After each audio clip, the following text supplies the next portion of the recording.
चलिए बच्चों, आज हम पॉलिनोमियल का एक और क्वेश्चन लेके आए हैं। That is again very very important and high level question. Question की स्टेटमेंट पहले हम पढ़ते हैं, क्या कहना चाहती है, ध्यान से देखिए। क्वेश्चन कहता है भी without calculating the long division, मतलब हमने इस क्वेश्चन में बिना लॉन्ग डिवीजन के इस क्वेश्चन को सॉल्व करना है, without calculating the long division. अब लॉन्ग डिवीजन के बिना हमें ये चेक करना है कि भाई दिस पोलोनोमियल, जो भी हमें पोलोनोमियल दी हुई है ये वाली, is exactly divisible by this polynomial और नॉट। तो अब हमें इस क्वेश्चन में लॉन्ग डिवीजन नहीं अप्लाई करनी, इसमें हमें विदाउट लॉन्ग डिवीजन इस क्वेश्चन को सॉल्व करना है। इस चीज का ध्यान रखना है आप लोगों ने। तो अब इधर विदाउट लॉन्ग डिवीजन का मतलब क्या हुआ, लेट अस अज्यूम जो हमारे पास पोलोनोमियल गिवन है उसको हम अपने दिमाग में कोई ऐसी पोलोनोमियल मान लेते हैं, लाइक जैसे मैंने एक अज्यूम कर लिया कि दिस इज द पोलोनोमियल जो हमें क्वेश्चन में गिवन है ना। अजम्पशन में हमने ले लिया कि पोलोनोमियल का नाम है x4 plus 2x³ minus 2x² plus 2x minus 3, जिसको हमने क्या लेट कर लिया, p ऑफ x, और जिससे डिवाइड करना है उसको हम लेट कर लेते हैं g ऑफ x, है ना। तो सेकेंड पोलोनोमियल को हमने क्या लेट कर लिया, g ऑफ x। अब हमने क्या करना है, ये जो छोटी वाली हमें पोलोनोमियल दी है इसकी हमने कर देनी है फैक्टराइजेशन।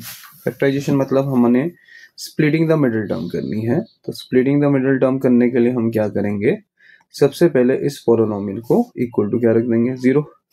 तो अब इसके दो स्प्लिटिंग क्या बनेंगे भी, 1 इंटू -3 करेंगे तो -3 बनेगा, प्लस 2 के दो फैक्टर्स, एक तो +3 बनेगा और एक का क्या बनेगा, -1।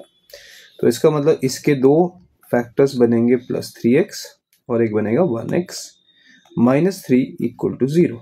अब इन दोनों में से कॉमन तो आ ही जाएगा x, और आखिरी दो में से हम एक -1 कॉमन लेंगे और अंदर एक हमारे पास फैक्टर बन जाएगा x प्लस 3। तो अब हमारे पास दो जो फैक्टर्स बन रहे हैं वो क्या बन रहे हैं, एक तो x प्लस 3 बन रहा है और एक फैक्टर बन रहा है x माइनस 1। तो हमने क्या करा, स्प्लिटिंग से हमने इसके दो फैक्टर्स हमने निकाल लिए। तो अब दो फैक्टर्स कौन कौन से निकले हैं, x प्लस 3 और एक क्या निकला है, x माइनस 1। अब हमने चेक क्या करना है, इन दोनों फैक्टर्स को इस पोलोनोमियल में पुट करके देखना है। अगर दोनों के वैल्यू इस पोलोनोमियल में पुट करने पे अगर आपका रिमाइंडर 0 आएगा तो इन दैट केस हम कहेंगे yes it is a factor, otherwise हम कहेंगे ये फैक्टर नहीं है। ठीक है, तो सबसे पहला फैक्टर हमारे पास क्या है क्वेश्चन में, दैट इज x प्लस 3। अगर मैं इस फैक्टर को 0 रखता हूं तो मेरे पास जो x की वैल्यू है वो आ गई -3। अब हम इस पोलोनोमियल में जहां पे भी x नजर आ रहा है उस वैल्यू को हम -3 से क्या कर देंगे, रिप्लेस कर देंगे। किससे रिप्लेस कर देंगे बच्चों, -3 से। चलिए अब मैंने हर एक वैल्यू को -3 से रिप्लेस कर दी। तो -3 की पावर 4 करेंगे तो क्या बनेगा, 81। -3 का क्यूब करेंगे तो क्या बनेगा, -27।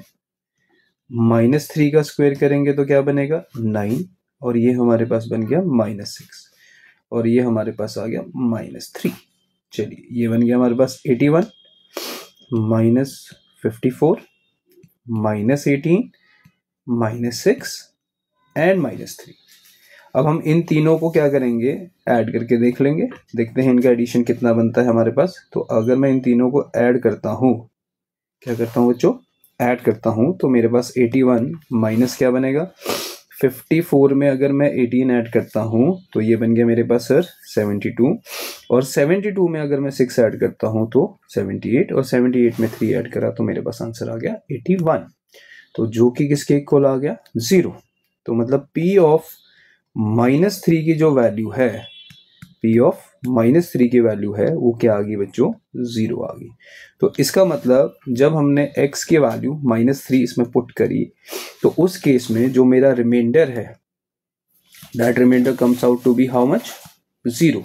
सो इट इम्प्लाइज दैट जो x प्लस 3 है इज अ, क्या बोलेंगे, फैक्टर ऑफ द पोलोनोमियल, क्या नाम हमने रखा है, p of x।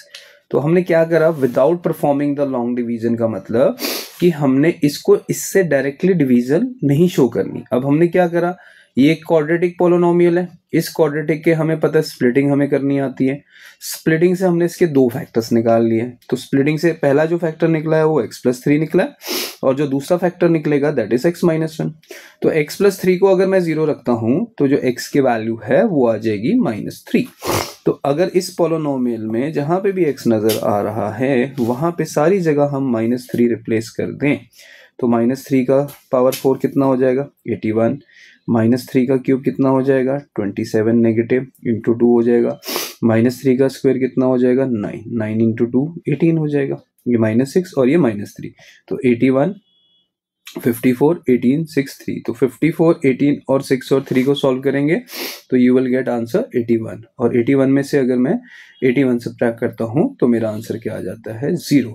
So P of -3 equal to 0 का मतलब ये हुआ कि जो मेरा रिमाइंडर है that comes out to be 0, और अगर मेरा रिमाइंडर 0 आ रहा है तो वी विल से कि जो x+3 है it is a factor of the polynomial P of x। अब सेकेंड केस में क्या कहता है, सेकेंड केस में हमारे पास x-1 इक्वल टू 0 है, तो अगर x-1 अगर 0 के इक्वल है तो you will say x equal to कितना हो जाएगा 1 हो जाएगा। तो जहां पे भी आपको पोलोनोमियल नजर आ रही है उस पोलोनोमियल में जस्ट रिप्लेस x को बाय 1 से, किसे रिप्लेस कर देना बच्चों हर जगह x को, x replacing by 1। Now check करते हैं क्या आंसर बनेगा। 1 की पावर 4 कितना होता है 1, 1 की पावर क्यूब वो भी सर 1 होता है, 1 का square that is also 1, 2 into 1 तो 2 ही हो जाएगा -3। चलिए कितना बना 1 + 2 -2 + 2 -3। अब ये 2 और ये 2 तो क्या हो जाएगा कैंसिल हो जाएगा, ये और 2 क्या हो जाएगा बच्चों कैंसिल हो जाएगा।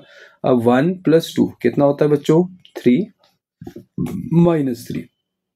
अगर मैं 3 में से 3 सब्ट्रैक्ट कर रहा हूं तो 3 में से 3 सब्ट्रैक्ट करने पे आंसर क्या आ रहा है मेरा sir, this is equal to what 0।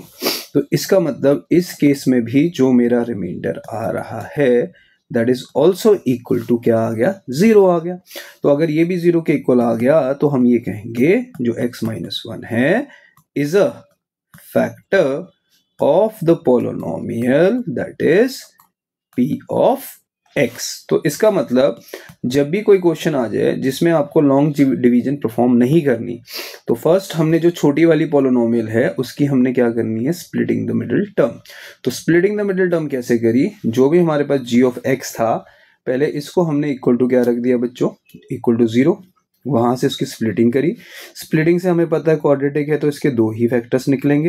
अब वो दोनों फैक्टर्स को इंडिविजुअली हमने किसके इक्वल रख देना बच्चों 0 के इक्वल। तो पहले x+3 को 0 रखा तो x-3 आ गया, फिर वहां पे P ऑफ -3 जब निकाला तो इन दैट केस सो हमारा P ऑफ -3 की वैल्यू क्या आ गई 0 आ गई। तो इसका मतलब वो जो चीज है वो उसका क्या कहलाएगा फैक्टर, ठीक है। फिर इसके बाद हमने नेक्स्ट केस कौन सा करा बच्चों, सेकेंड केस करा दैट इज x-1। फिर x-1 को भी 0 रखा तो वहां से x की वैल्यू 1 आ गई। सो इन दैट केस हमने P ऑफ 1 निकाला, तो P ऑफ 1 को भी जब हमने कैलकुलेट करा तो वो भी आंसर क्या बन गया 0। मतलब सेकेंड केस का भी जो रिमाइंडर है that is also equal to 0।